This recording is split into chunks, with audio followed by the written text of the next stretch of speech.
सतगुरुदेव जी की जय हो। बंदी छोड़ पूर्ण परमेश्वर कोई साहब की जय हो। बंदी छोड़ गरीबदास जी महाराज की जय हो। स्वामी राम देवानंद जी दादा गुरु महाराज की जय हो। बंदी छोड़ पूर्ण ब्रह्म पूर्ण परमेश्वर सतगुरु संत रामपाल जी महाराज की जय हो। परमात्मा शिव प्यारी आत्मा को कानपुर से रामचंद्र दास की सत्संग जय हो। बंदी छोड़ की सत्संग। भगत भाइयों, ये काल का दूत, तिमिर दूत, पवन ठग, हत्यारी मैलन आरएसएस का मुख्य गुंडा, राष्ट्रीय सेवा समिति के द्वारा बनाए गए ब्लैक कैट कमांडो का मुख्य सरदार, मुख्य हत्यारा, जिस गद्दार ने सतलोक आश्रम बरवाला के अंदर ब्लैक कैट कमांडो की ट्रेनिंग ली, लाखों करोड़ों रुपए पैसे खाए, क्योंकि आदत तो इसकी शुरू से खराब थी। इसने अपने जीवन में कभी काम ही नहीं किया, केवल हराम की खाने के अलावा, लूटने के अलावा। अपने बाप को बर्बाद किया, अपने बहनोई को बर्बाद किया, सैकड़ों नौजवान बच्चों का जीवन बर्बाद किया विदेश भेजने के नाम पर। ये जितने भी मैन आरएसएस गुंडे हैं, सब पहले से छटे हुए सब गुंडे हैं। ये छटे हुए गुंडे सब वहाँ एकत्रित हुए। इसके बाद ये पवन ठग के नाम दीक्षा लेकर के संत रामपाल जी महाराज के यहाँ साधु बन गया। लाखों चूहे खा के बिल्ली हज को चली। यहाँ भी आकर के लूटने के लिए इसने अपना धंधा चालू रखा। जब इस 2013 में नाम दीक्षा लिया, इसके पूरे परिवार ने नाम दीक्षा लिया, इसके पिता ने, इसके भाई ने, इन सब ने नाम दीक्षा लिया। इसके बाद भी ये गद्दार पवन ठग अपना षड्यंत्र बंद नहीं किया। पूरी जिंदगी भर इसने ऐसे लूट के खाया। अंत में इसके भाई ने अपनी सगी पत्नी, यानी इसकी सगी साली, उसको मिट्टी का तेल डाल, पेट्रोल डाल करके जला दिया। जब जला दिया तो ये दोनों पति पत्नी, ये पवन ठग और नीतू दासी, ये दोनों इंटरनेशनल ठग है। ये दोनों भाग आए वहां से। अपने पिता को, बूढ़े पिता को वहां छोड़कर भाग आए, बूढ़ी माँ को छोड़ करके भाग आए ये गुंडे लोग। वो बेचारी वहां जल गई और बाप जेल चला गया। ये वो गुंडा है, ये वो हत्यारा है जो नाम दीक्षा लेने के बाद भी अपने माँ बाप का नहीं हुआ। इसके बाद ये गुंडा वहां से भाग करके यहाँ कई जगह, हरियाणा में कई जगह इसने अपना जगह अपनी दुकान खोली और वहां सिर्फ लूटने के नाम पर वहां भक्तों को ही लूटा। हरियाणा में भी इसने लूटा भक्तों को, भगत बन करके ना। ये भगतों के भगत बनने के बाद तो ढंग से लूटा इसने। जयपुर में खूब लूटा। और बड़ी दिलचस्प कहानी है कि मैंने आरएसएस गुंडों में आकर के इसने अपने आप अपनी छवि बनाई। वहां 2-3 महीना 4 महीना के अंतर्गत अपनी अलग छवि बनाई।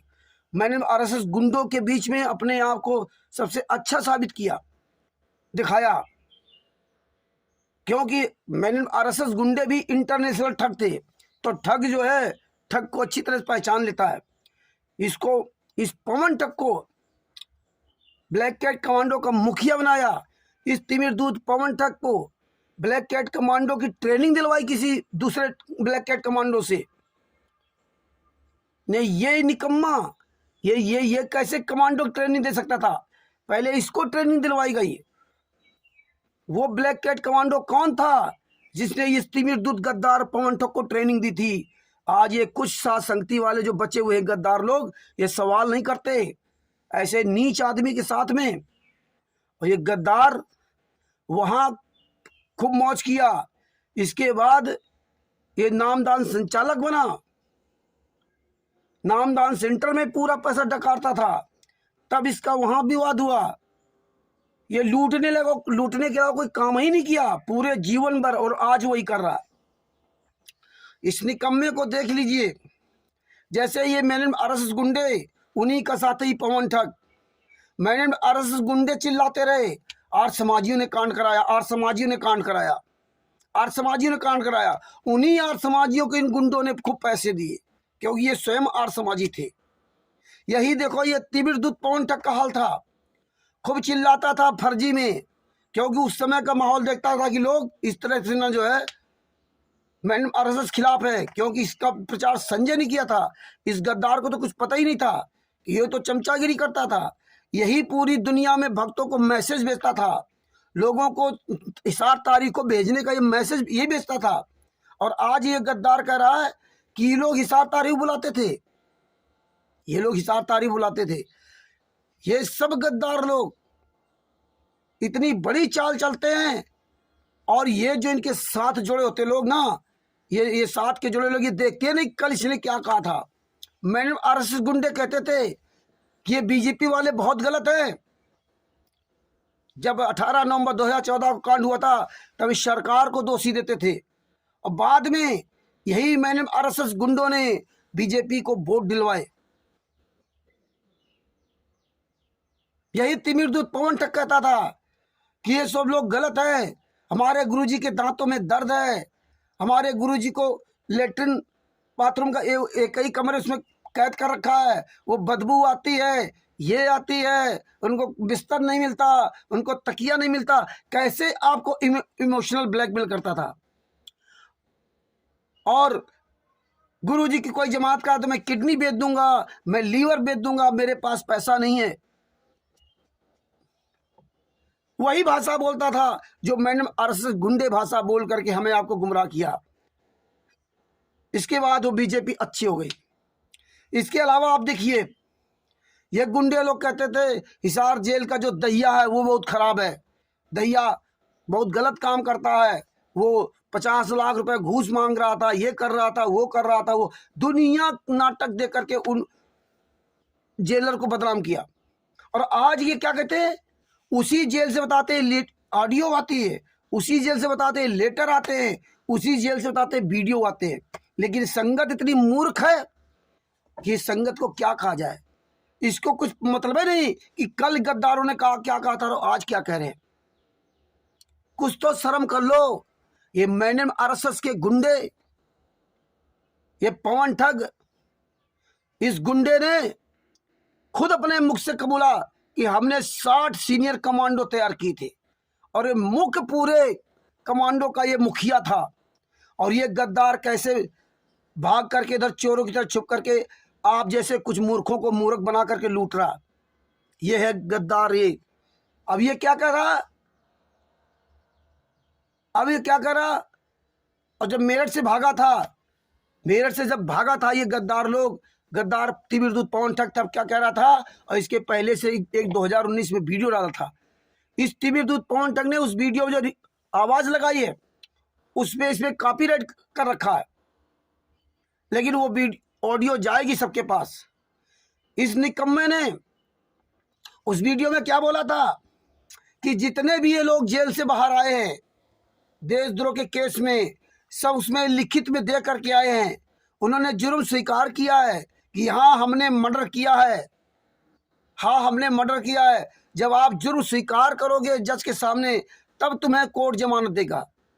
यह है दुनिया का सबसे बड़ा वकील, ये नीच आदमी पवन ठग किस तरह से लोगों को गुमराह कर रहा है कि सब लोग। ये 2 वीडियो आपको सुनाऊंगा इस गद्दार का कि ये 2 लोग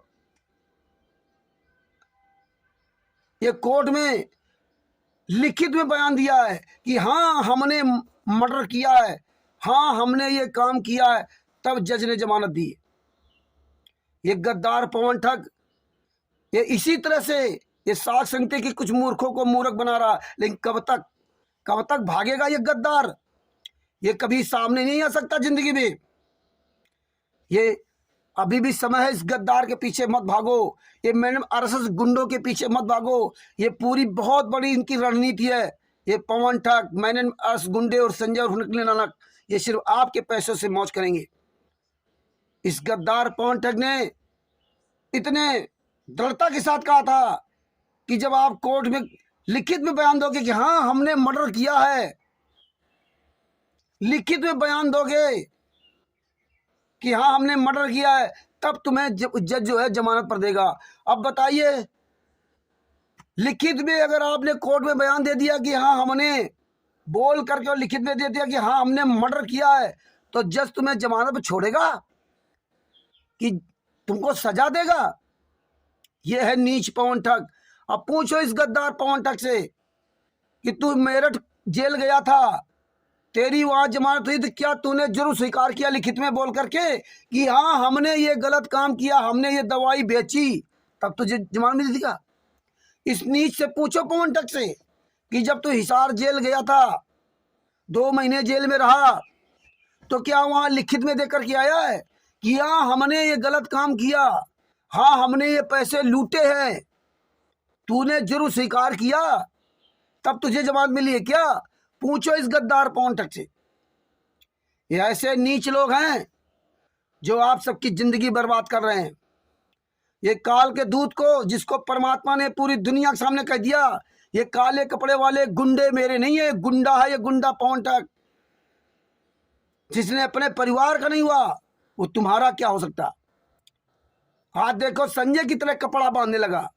अब ये निकम्मा देखिए क्या कहता था कि गुरुजी की जो जमात कराएगा, उनकी जमात कौन कराता? वो मूर्ख है, वो तो लीला कर रहे हैं, वो तो लीला कर रहे हैं।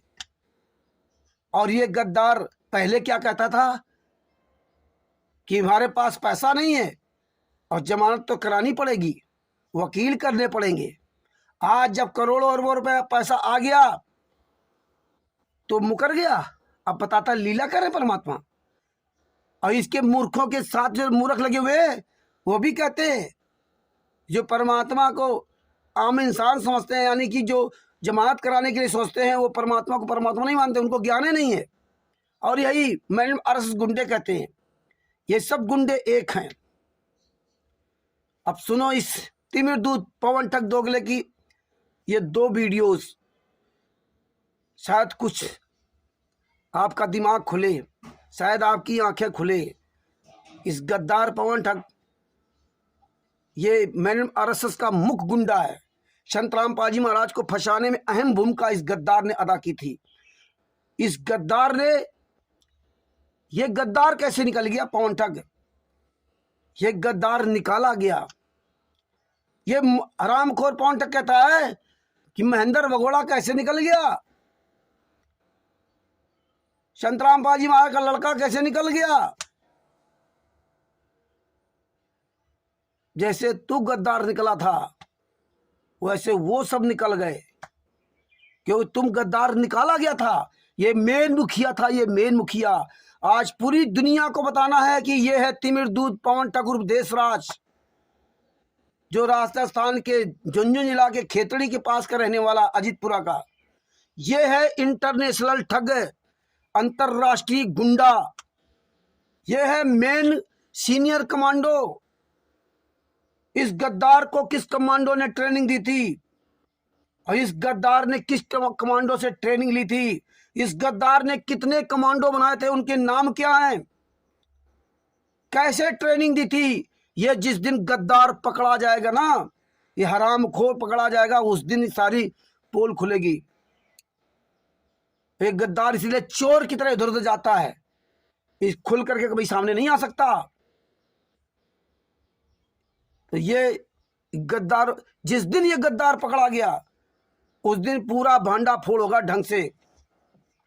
और एक बात याद रखना, तू गद्दार पवन ठग चाहे जितनी बातें बना ले, चाहे जितनी बातें बना ले, एक दिन तेरी ऐसी दुर्दशा होगी कि तू खून के आंसू रोएगा, खून के आंसू। रावण की जैसे दुर्दशा हुई थी ना, उससे ज्यादा तेरी दुर्दशा होगी। और सबसे बड़ी इसलिए दुर्दशा होगी, तूने अपने परम पिता परमेश्वर को नहीं छोड़ा। अरे तू चश्मदीद गवाह था, चश्मदीद गवाह हरामखोरो। सुनते हो विदुर जी का सत्संग? विदुर जी ने द्रौपदी जी के लिए सच बोला था। थप्पड़ खाई थी, सभा छोड़ के चले गए थे उस जमाने में जबकि राजतंत्र था, जिसको जो चाहे फांसी देते। आज प्रजातंत्र है। अरे तुझ नालायक ने कितने की जिंदगियां बर्बाद कर दी और चोर की तरह छुप रहा है। हमने पहले भी कहा था ये पवन ठग गद्दार कोर्ट में जाके अपने आप को सरेंडर कर दे। तू चश्मदीद गवाह है, सबसे बड़ा तू गद्दार है और ये भागने से काम नहीं चलेगा। इस गद्दार को अपने आप को सरेंडर करना चाहिए कोर्ट में जाकर के। अपना जुर्म स्वीकार करना चाहिए कि हाँ हमने ये इन गद्दारों के साथ मिलकर के ये कुकर्म किया, तो हो सकता था उसकी सजा मिलती, हो सकता था वो परमेश्वर थोड़ी बहुत माफी कर सकता था, कर देता। लेकिन अब तुझे माफी होगी? अरे तू अपने बाप का नहीं हुआ, अपने माँ का नहीं हुआ, अपने गुरु का नहीं हुआ, अपने गुरु भाइयों का नहीं हुआ, जगत के नाते अपने सगे भाई का नहीं हुआ, अपने नाते रिश्तेदार का नहीं हुआ, ये जगत का नहीं हुआ। किसको छोड़ा तूने? ये तिमिर दूत, पवन ठग और मैंने आरएसएस गुंडे और संजय, ये तीनों गद्दार अपने ही परिवार को खा गए, अपने ही वंश को नष्ट कर डाला। ये जहां रहेंगे वहां सत्यानाश ही करेंगे। उस समय रहते जाग जाओ, न वरना बहुत पछताओगे। ये सुनो इस गद्दार की ये दोनों वीडियो। सच साहिब, जय हो बंदी। मैं उल्टी भाषा लिख के बांट दो। ये जो ऑडियो चल रही है जिससे बोल रहा है कि ये नहीं है, सब फर्जी है, सब फर्जी है। कोई हम इनको सरेआम चैलेंज कर रहे हैं भाई, टीवी चैनलों पे आ जाओ, सरेआम आ जाओ तुम। ये साधना टीवी पे तुम सत्संग करते हो, तुम एक दिन हमारे साथ रख लो ना वहाँ पे सत्संग, मालूम पड़ेगा कौन सही और कौन झूठा है, क्या नकली है क्या असली है। क्यों नहीं आते? इनके वकील तक नहीं आते सामने, सबके सब चोर हैं, आपस में मिले हुए। भगवान किसी को नहीं चाहिए, सबको पैसा चाहिए। नहीं वकील तो दोनों ही ऐसे लगे, वकील तो बेकार है। सारे के सारे 38 चोर हैं, लुटेरे हैं, ठग हैं, 38 के 38। दूसरों कह रहा था लेकिन खुद सामने नहीं आ सकता। चोर की तरह क्यों छुपा हुआ? ये देख लो इस दोगले की, पूरे फॉलो करने आगे आप सुनते जाइए। भाई पर आप परमात्मा का विधान को तोड़ेगा तो क्या होगा उसके साथ? ये होगा। आप ट्रैफिक पुलिस का विधान तोड़ोगे तो चालान होगा ही होगा। क्या कहता था वो 2023 में गवर्नमेंट की क्या गलती है? कोई गलती नहीं है गवर्नमेंट की। गवर्नमेंट ने आपको 42 बार टाइम दिया, कोई पागल है कोई? गवर्नमेंट को कोई मतलब कीड़ा खा रहा है? ये मूर्ख भगत समाज। अरे आप अगर 5 बार आवाज दोगे, अगर आपका बच्चा नहीं बोलेगा तो 6ठी बार तो आप भी उसको धमका दोगे। आप क्यों नहीं आ रहे? क्या आप चोर हो? चलो भैया वीडियो सुन लो एक भाषण आगे और सुनो। वीडियो उनसे बात करते बैठे बोलते। किनसे बात करना भगत जी? हमने कोई बात नहीं करेगी, हमने कोई तुरंत ही वीडियो डाली क्या? हमने तो वीडियो अभी 4 महीने से डाली है, 3.5 साल से तो हम लोग बात ही कर रहे हैं। हम लोग कोई आज से थोड़ी बोल रहे हैं इनके खिलाफ। हम तो जब से बरवाला कांड हुआ उसके 1 साल बाद से जैसे में पूरी सच्चाई का मालूम पड़ा, हम तो इनके विरुद्ध खड़े हो गए थे। हम तो इनसे कब के रिक्वेस्ट कर रहे हैं, आ जाओ सामने बैठ के बातचीत कर लो। जो तुमने गलतियां की अपनी गलतियां सुधारो, सही तरीके से वकीलों को बोलो कि वो कानूनी प्रक्रिया शुरू करें। जब उनका मकसद ही कुछ हो रहा है तो वो क्यों आएंगे सामने और क्यों वो करेंगे? वो उनका मकसद ही लोगों को लूटना। मुश्किल से अभी तक 2 लाख ऐसा ही बोल देते ना कि ये हमने हमारी वजह से रुके थे, ये मतलब है ना। इन्होंने तो उल्टे बयान दिए कोर्ट में कि हमारे को तो कमांडो बनाने के आदेश, भक्तों को ये मतलब तारीखों पे ना जाने देने के आदेश सब संत रामपाल जी महाराज जी ने दिए थे हमारे को आदेश कि मैं कोर्ट में नहीं जाना चाहता और तुम लोग बदसूर महिलाओं को ढाल बना दो। 1 रुपए वापस नहीं किया। सबके सबने पूरे के पूरे चोरों ने यही मतलब अपने बयान दे रखे हैं। और जितने भी ये नकली और पाखंडी जो अपने आप को भगत कहते हैं, जो ये लोग जेल में पड़े हुए थे, जिनको पुलिस पकड़ के ले गई थी बरवाला कांड के समय, जितने भी लोग जमानत पे बाहर आए सबके सब गुरुजी के खिलाफ बयान दे के आए। जितने भी 938 या वो कितने थे, सारे के सारे आज गुरुजी के खिलाफ। आप लोगों को पैसे हाँ जी भाई, इनके ऊपर देशद्रोह का मुकदमा था, किसी के ऊपर मर्डर वाली धारा में मुकदमा था, किसी के ऊपर कोई मुकदमा था। ठीक है, तो इन्होंने अपनी जमानत के लिए अर्जियां लगा रखी थी। अब कोर्ट ने कहा भाई ठीक है, क्योंकि इनके ऊपर ऐसे मुकदमे हैं, तो कोर्ट ने इनको मतलब की एफिडेविट पे लिखवा लिया और इनके मतलब की साइन करवा लिए कि भाई यदि तुम उनके खिलाफ बयान दो कि वास्तव में तुम्हारे को उन्होंने आदेश दिए थे, तुम लोग ये मतलब की इस तरीके से मतलब देशद्रोही हो, तो इन सब ने मतलब की बाहर निकलने के चक्कर में इन्होंने सबने साइन किए। भाई कोर्ट जमानत कैसे देगा जब कोर्ट ने आपके ऊपर देशद्रोह का मुकदमा लगा रखा है और आप जमानत पे बाहर आना चाहते हो? तो कोर्ट आपको जमानत कैसे देगा? आप अपना जुर्म स्वीकार करोगे तभी तो कोर्ट आपको जमानत देगा। इन सब ने अपने वो मतलब की जो उसने बोला कोर्ट ने, सभी लोगों ने स्वीकार किए बाहर आने के चक्कर में। के चल रहा हूँ, हिसार जेल में बंद थे। ये सतलोक आश्रम मैनेजमेंट वाले कहते हैं कि तुम हमारी भी मत मानो। अरे कम से कम उन जेल सेवादारों की बात तो मानो जो गुरुजी के पास रह के आए हैं। उनको गुरुजी ने क्या आदेश दिया है। अब ये भक्तों की उन लोगों से बात करवा रहे हैं, क्योंकि धीरे धीरे गाड़ी इनके हाथ से छूटती जा रही है। संगत ने ना तो अब ऑडियो को स्वीकार किया, ना इनके लेटरों को स्वीकार कर रही, ना इनके आदेशों को मान रही। अब संगत केवल ज्ञान आधार पे चलना चाहती है। तो अब इन्होंने एक नई चाल चली है कि जो भगत जेल से आए हैं और जो तारीखों पे जेल के अंदर जाते हैं, अरे उनकी बात तो मानोगे, वो थोड़े झूठ बोलेंगे। तो पुण्यात्माओं, इस पर भी आपको स्पष्टीकरण दे देते हैं कि सतगुरु रामपाल जी महाराज जी के साथ बरवाला कांड के समय जितने भी 938 या जितने भी भगत भाई बहन देशद्रोह के मुकदमे में, यानी मुकदमा नंबर 428 में हिसार जेल में बंद थे, और उसके बाद जितने भी लोग जमानत पर आज बाहर हैं, जिनका रेफरेंस देकर ये सतलोक आश्रम मैनेजमेंट हरियाणा संगत को भ्रमित करने की कुचेष्टा करना चाह रहा है, उन लोगों का भी चरित्र आपको बता देता हूं। पुण्यात्माओं, ये जितने भी लोग जो हिसार जेल में बंद थे, चाहे वो पुरुषोत्तम सैनी हो कुरुक्षेत्र वाला, चाहे वो रामकुमार ढाका हो रोहतक वाला राष्ट्रीय समाज सेवा समिति का अध्यक्ष, चाहे वो बलजीत हो, चाहे बलजीत का लड़का हो, या चाहे ये जितने भी सामान्य भगत हों जो वर्तमान में देशद्रोह के मुकदमे में जमानत पे बाहर हैं, ये सभी के सभी लोग सतगुरु रामपाल जी महाराज जी के खिलाफ बयान देकर बाहर आए हुए हैं। इन सब के सब लोगों ने एफिडेविट दिया है वहां लिख के कोर्ट में कि सतगुरु रामपाल जी महाराज जी के कहने पे ही हमने काले कपड़े पहने थे, उनके कहने पर ही हम कमांडो बने थे, और उनके कहने पर ही ये बरवाला कांड हुआ। कहने का मतलब है कि इन सभी लोगों ने सतगुरु रामपाल जी महाराज जी को लिखित में दोषी साबित करके फिर जमानत पर बाहर आए हैं। क्यों? ये कानूनन प्रक्रिया है।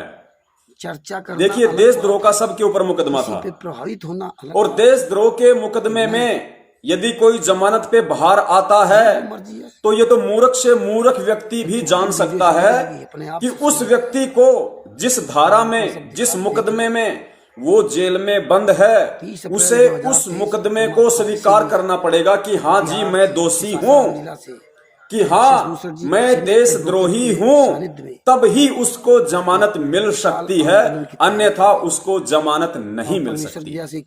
मान लीजिए मर्डर के मुकदमे में कोई व्यक्ति जेल में है और उसका मुकदमा चल रहा है, और वो व्यक्ति किसी कारणवश जमानत पे 2 दिन के लिए बाहर आना चाहता है, तो कोर्ट उसको उसी समय जमानत की परमिशन देगा जिस समय वो व्यक्ति लिखित में ये स्वीकार करेगा कि हाँ मर्डर मैंने ही किया है। ये कॉमन सेंस की बात है, आप किसी भी वकील से आप जी पूछ सकते हैं। पूरी दुनिया के सामने तो जिन लोगों का ये सतलोक आश्रम मैनेजमेंट हरियाणा वाले संगत को भ्रमित करने के लिए रेफरेंस दे रहे हैं कि चलो हमारी भी मत मानो, ऑडियो की भी मत मानो, लेटर की भी मत मानो, कम से कम उन भक्तों की तो मानो जो जेल सेवा से जमानत पे बाहर हैं। तो भैया अब संगत से मेरा निवेदन है, अब आप स्वयं विचार कर लेना कि ये लोग जेल में सेवा करके आए हैं या जेल में रहते सहते गुरु जी को और ज्यादा फंसा के आए हैं। आप सबके सामने हकीकत है। जाकर बोलता बंदी छोड़ सतगुरु संत रामपाल जी महाराज की जय हो। परमात्मा की प्यारी आत्माओं को कानपुर से रामचंद्र दास के साहब। अब भगत भाइयों सुन लीजिए इस दोगलेपन का, इस पवन ठग के गंदे मुख से। ये मेरठ से भागा था तब भी इसने ये दोगलापन किया था, और हिसार जेल के 2019 में सिर्फ वीडियो डाला था तब भी कह रहा था।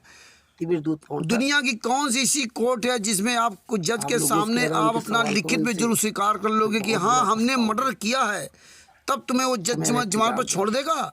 या ऐसा ये नीच और निकम्मा इंसान है, कैसे आप लोगों के आंखों में धूल झोंकता, कैसे आपको मूर्ख समझता।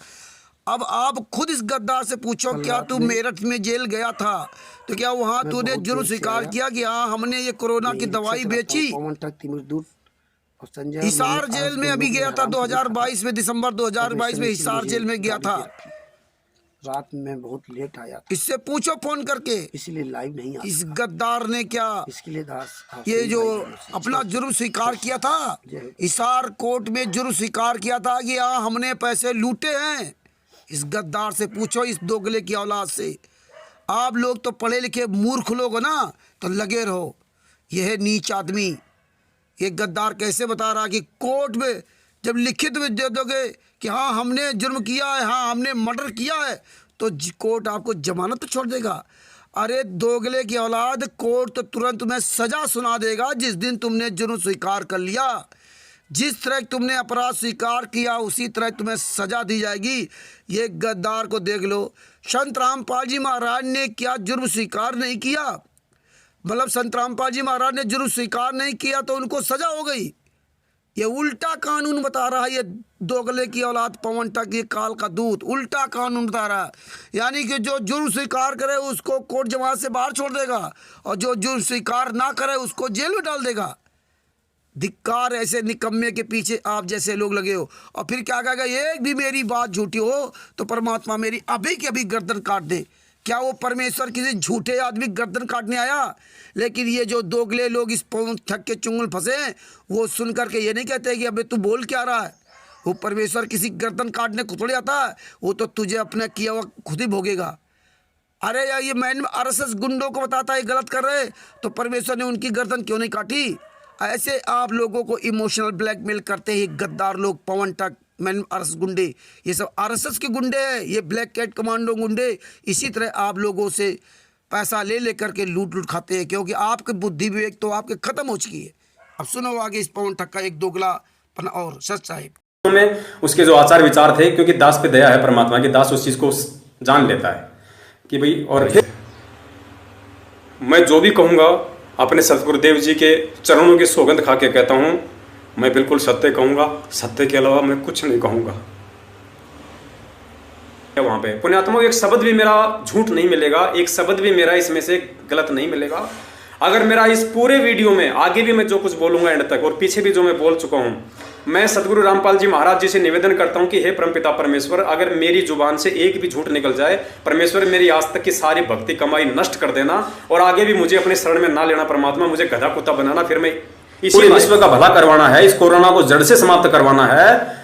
उस कोरोना के लिए वो संत आप लोगों पे कैसे मेहरबान हो, कैसे वो फॉर्मूले के माध्यम से आम जनता के सामने आएगा, उसका जो सिस्टम है वो वर्तमान में मेरी बुद्धि अनुसार केवल उन्होंने मेरे दिमाग में फीड किया हुआ है, इसके अलावा कोई ऑप्शन नहीं है। अगर हिसाब के हिसाब से अगर कोई सोचे तो पुण्यात्मा, मैंने इस वीडियो में एक एक बात उस परमेश्वर के चरणों की सौगंध खा के कहता हूं, एक एक वचन मैंने सत्य बोले हैं। इसके अलावा अगर मेरी एक भी बात झूठ हो, परमेश्वर अभी मेरी गर्दन उड़ा दे, वो मालिक मेरा सब कुछ मेरा वो बर्बाद कर दे मेरा।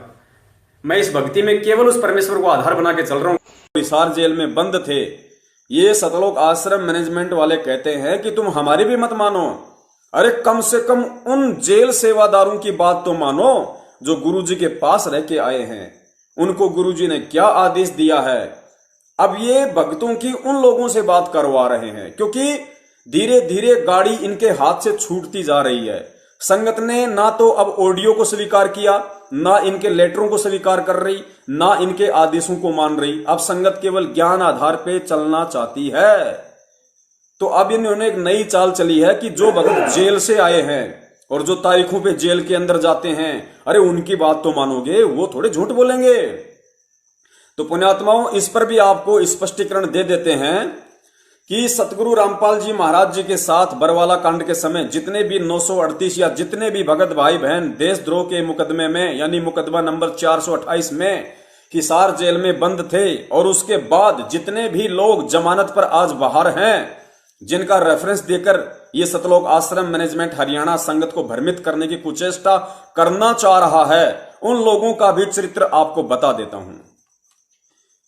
पुण्यात्माओं, ये जितने भी लोग जो हिसार जेल में बंद थे, चाहे वो पुरुषोत्तम सैनी हो कुरुक्षेत्र वाला, चाहे वो रामकुमार ढाका हो रोहतक वाला राष्ट्रीय समाज सेवा समिति का अध्यक्ष, चाहे वो बलजीत हो, चाहे बलजीत का लड़का हो, या चाहे ये जितने भी सामान्य भगत हों जो वर्तमान में देशद्रोह के मुकदमे में जमानत पे बाहर हैं, ये सभी के सभी लोग सतगुरु रामपाल जी महाराज जी के खिलाफ बयान देकर बाहर आए हुए हैं। इन सब के सब लोगों ने एफिडेविट दिया है वहां लिख के कोर्ट में कि सतगुरु रामपाल जी महाराज जी के कहने पे ही हमने काले कपड़े पहने थे, उनके कहने पर ही हम कमांडो बने थे, और उनके कहने पर ही ये बरवाला कांड हुआ। कहने का मतलब है कि इन सभी लोगों ने सतगुरु रामपाल जी महाराज जी को लिखित में दोषी साबित करके फिर जमानत पर बाहर आए हैं। क्यों? ये कानूनन प्रक्रिया है। देखिए, देशद्रोह का सबके ऊपर मुकदमा था और देशद्रोह के मुकदमे में यदि कोई जमानत पे बाहर आता है तो ये तो मूर्ख से मूर्ख व्यक्ति भी जान सकता है कि उस व्यक्ति को जिस धारा में, जिस मुकदमे में वो जेल में बंद है, उसे उस मुकदमे को स्वीकार करना पड़ेगा कि हां जी मैं दोषी हूं, कि हां मैं देशद्रोही हूं, तब ही उसको जमानत मिल सकती है, अन्यथा उसको जमानत नहीं मिल सकती। मान लीजिए मर्डर के मुकदमे में कोई व्यक्ति जेल में है और उसका मुकदमा चल रहा है और वो व्यक्ति किसी कारणवश जमानत पे 2 दिन के लिए बाहर आना चाहता है, तो कोर्ट उसको उसी समय जमानत की परमिशन देगा जिस समय वो व्यक्ति लिखित में ये स्वीकार करेगा कि हां मर्डर मैंने ही किया है। ये कॉमन सेंस की बात है, आप किसी भी वकील से आप जी पूछ सकते हैं। तो जिन लोगों का ये सतलोक आश्रम मैनेजमेंट हरियाणा वाले संगत को भ्रमित करने के लिए रेफरेंस दे रहे हैं कि चलो हमारी भी मत मानो, ऑडियो की भी मत मानो, लेटर की भी मत मानो, कम से कम उन भक्तों की तो मानो जो जेल सेवा से जमानत पे बाहर हैं। तो भैया अब संगत से मेरा निवेदन है, अब आप स्वयं विचार कर लेना कि ये लोग जेल में सेवा करके आए हैं या जेल में रहते सहते गुरुजी को और ज्यादा फंसा के आए हैं। आप सबके सामने हकीकत है। और आज का हमारा